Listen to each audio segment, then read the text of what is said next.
Gloria est avec nous en studio pour notre chronique lecture. Donc, il y a beaucoup de livres, j'ai remarqué cette Oui. semaine, Gloria, pour les enfants, mais tu fais un retour Oui, sur un livre que tu nous avais suggéré de l'auteur Mélissa d'Acasta. Donc là, tu as lu l'autre et je Oui. suis impatiente, Gloria, de voir si tu vas nous en parler avec autant d'amour. oui, Oui? oui, elle est vraiment bonne. C'est un auteur que j'ai maintenant, je suis fan. C'est très rare que je suis fan d'un auteur. J'aime beaucoup la littérature, mais je lis de tout. De tout. Puis souvent, on va voir un auteur qui va écrire, comment je pourrais dire? Il y a comme un canevas, puis il remplit les... Bon, OK, alors on se trouve dans les répétitions. Je te dis pas que c'est pas une bonne lecture, c'est une bonne détente, mais facilement, on retombe dans le même... pattern, on peut dire ça. Oui, de l'auteur. Oui, exact. Ici, elle m'impressionne. Elle a cette faculté-là, cet auteur-là, de nous rentrer dans un roman fictif, mais de nous faire cheminer intérieurement. Ici, on n'est pas comme la semaine dernière dans Tout le bleu du ciel, où il y avait deux personnages qui avaient des problématiques de vie ou qui avaient banqué. Ici, on est dans les relations humaines, amoureuses, amitiés. OK. Et puis, on explore ça à travers un personnage qui s'appelle Ambre. C'est une jeune fille qui a une relation... on va dire malsaine, et elle doit s'en sortir, et puis de la façon, tu sais, tous les gens qui rentrent en ligne de compte avec elle pour la faire cheminer, mais ça fait le même effet que dans l'autre livre, c'est-à-dire qu'on se sent appuyé, pris par la main, et ça nous fait nous aussi cheminer. Alors, je trouve qu'elle a un vrai talent pour écrire. À la fin de chacun de ces livres, on en ressort grandi, je te dirais, parce qu'on a évolué. On a atteint un point différent où on a une vision différente, où on a un outil pour se référer, pour passer à autre chose ou comprendre une problématique ou une situation de notre existence. Alors, pour ça, à travers un roman, je trouve ça bien. Oui, en plus, exactement, c'est ce que j'allais dire. C'est comme une croissance personnelle, mais sans avoir à faire le travail. Ça se fait tout seul par l'entremise de l'histoire ou des personnages. Et Dieu sait combien c'est difficile de passer au travers une peine d'amour. Donc, j'imagine que ce livre, Gloria, va combler ou aider du moins bien des gens. Il y a un extrait du livre, un passage qui dit les mots, M-A-U-X, OK? Les mots viennent des autres, mais les autres guérissent aussi. Alors, tu vois, il y a un roulement dans la vie, là. Tu ne rencontres jamais personne pour rien. Il y a toujours quelqu'un qui a une part d'histoire à jouer auprès de toi. C'est excellent. Elle est vraiment bonne. Son 4e livre est sorti ces jours-ci. Alors, on sait ce que tu vas faire je vais dans les prochains probablement jours. vous en glisser un mot lors des prochaines chroniques pour voir si elle soutient là, son niveau d'excellence au niveau de la progression intérieure qu'on a à travers ses romans. Oui, parce que c'est pas rien. Non, c'est difficile, c'est très difficile. Exactement. Moi qui lis beaucoup, pour arriver à avoir 2 romans coup sur coup avec une qualité comme ça, je sais que c'est une excellente auteure. Wow, génial. Donc, un 2e livre à lire, Gloria. Qui s'appelle « Je reviendrai des eaux », naturellement, ça se dit bien. Je vais poursuivre avec La facture amoureuse. Oui. J'ai été un petit peu sous le choc de lire ce livre-là. Oui. C'est très bien fait. Il y a de tout dans ce livre-là. C'est un outil de référence. On part de la première rencontre jusqu'à où ça va plus, puis on doit se séparer, comment on partage les revenus de la maison, comment on...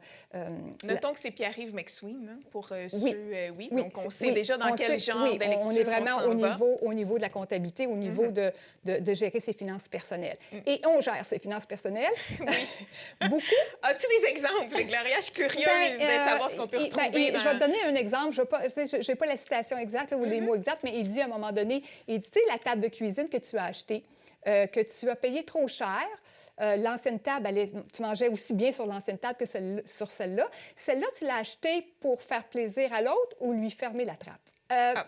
Je suis sans mots. C'est ça. Mais moi, je me dis, à partir du moment où tu achètes une table de cuisine au-dessus de tes moyens pour faire plaisir à l'autre ou lui fermer la trappe, je pense qu'il y a... C'est pas ça le problème. Le problème, il est là depuis un bout ailleurs. Le problème, peut-être que vous n'êtes pas sur la même longueur d'onde financièrement, puis peut-être que vous devriez vous en parler. Hein? Exactement. Exactement. Alors, c'est des exemples comme ça. Pour lui, tout est calculé, tout est mesurable, tout est une question de chiffres. Il n'y a pas tort, mais je pense que... mais tout le monde va y trouver son compte parce qu'il va aussi parler de l'union de fait. Plus tu avances dans le livre, plus la problématique se simplifie.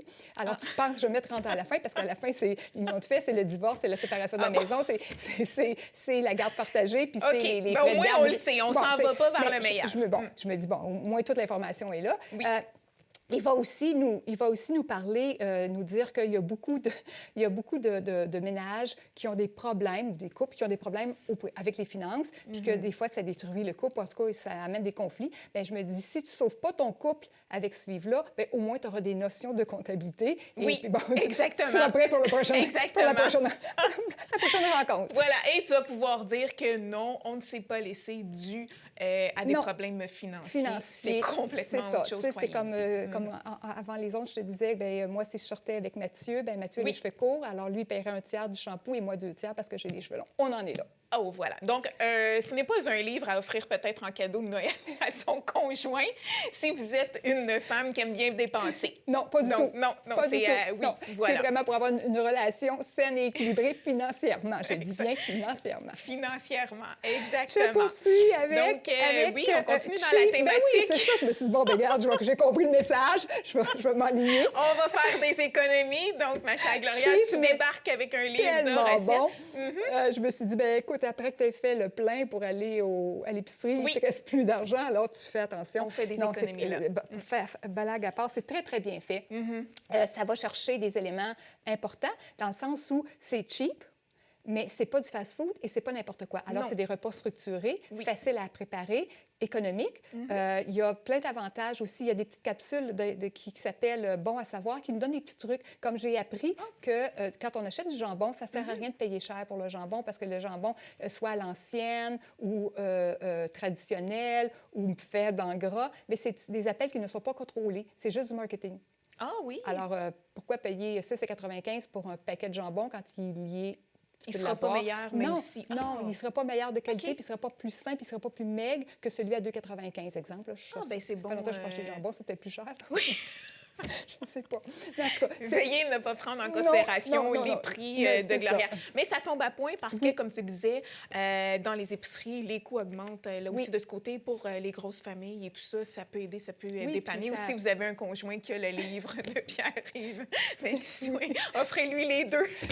Ça peut faire exactement l'achat. Puis ça donne des trucs aussi pour faire l'épicerie en conséquence et puis magasiner, choisir du thon en conserve au lieu du thon frais. C'est beaucoup plus économique et c'est aussi bon dans l'eau, pas dans l'huile, naturellement. En tout cas, je pense que c'est des sous bien investis parce qu'on va rentrer dans notre argent vraiment facilement en prenant soin des conseils de cette recette-là. Puis on va aller chercher une alimentation qui est quand même saine et équilibrée. Et c'est assez facile, les recettes? Oui, puis il y a les valeurs nutritives, alors c'est bien, là. Wow, génial. C'est bon.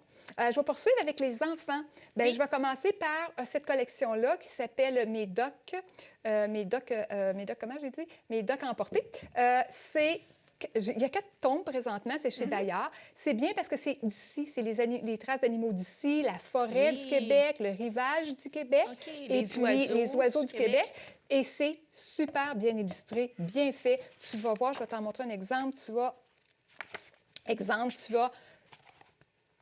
le raton laveur, tu as son empreinte et ses excréments. Alors, quand tu pars en balade avec les enfants, ça donne un intérêt. Tu sais, marcher pour marcher, c'est bien le fun, mais à un moment donné, les enfants, pour leur chercher un point d'intérêt, bien, on va essayer de découvrir quel animal est passé ici ou à qui appartient ce caca-là, parce que le mot caca, comme on dit tantôt, c'est comme... C'est drôle. Winner. Oui, exactement. Alors, ça fait rire les enfants. Oui, alors c'est de joindre l'utile à l'agréable, c'est de donner des connaissances aux enfants tout en faisant des randonnées qui sont une belle activité familiale qui, en passant, ne coûte pas grand-chose. Bien, Pierre-Yves va être fier de toi. Exactement. On va lui envoyer ta chronique.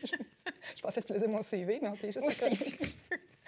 Bon, alors, je continue avec j'ai très, très envie de faire pipi. C'est un album drôle, parce que je me disais, bon, OK, on vit et on se disait, on est maman, on a entendu ça souvent, les enfants en arrière de la voiture, j'ai envie de pipi, ça presse. Mais là, ici, c'est le petit personnage qui a envie de pipi, qui n'en peut plus, qui a bien, tu sais, il a la filée aux toilettes, et puis bon, ben, c'est long, puis tout ça. Les images sont belles, c'est humoristique, l'histoire est drôle, c'est coloré. Au début, on a, tu vois, tout ici, là, toutes les toilettes de tout le monde. Alors, tu vas demander demander à l'enfant de chercher qui va qui, puis à la Qui fin... va faire pipi où? Oui, puis à la fin, tu as les gens dans le...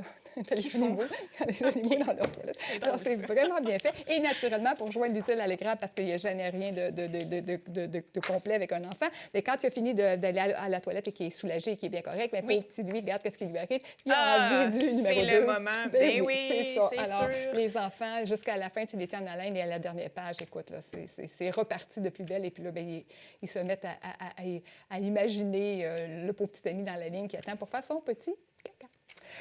Je termine avec quelque chose rapidement, Gloria, malheureusement. Un peu plus sérieux, Espoir. Oui. C'est la guerre. Un autre beau livre avec une belle morale. Oui, c'est la guerre. Il y a, dans ces temps-ci, dans des cours d'école, des enfants qui se sont pointés du doigt par leur origine russe.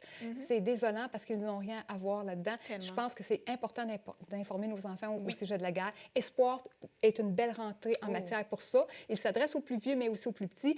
Il n'y a pas d'image violente dans ce livre-là. C'est vraiment l'espoir de réfugiés qui partent pour aller ailleurs, pour trouver mieux, en espérant retourner chez eux un jour. Alors, une belle façon d'aborder le thème de la guerre. Très belle idée, Gloria. Puis faire travailler en classe les élèves. Bon, bien, génial. Bien, Gloria, un gros... Tout ça est aux librairies merci. Boyer, Oui, naturellement. aux librairies Boyer, très important. Oui. Donc, un gros merci, Gloria, pour toutes ces belles lectures. On se retrouve la semaine prochaine. Oui, avec belle surprise. Oui.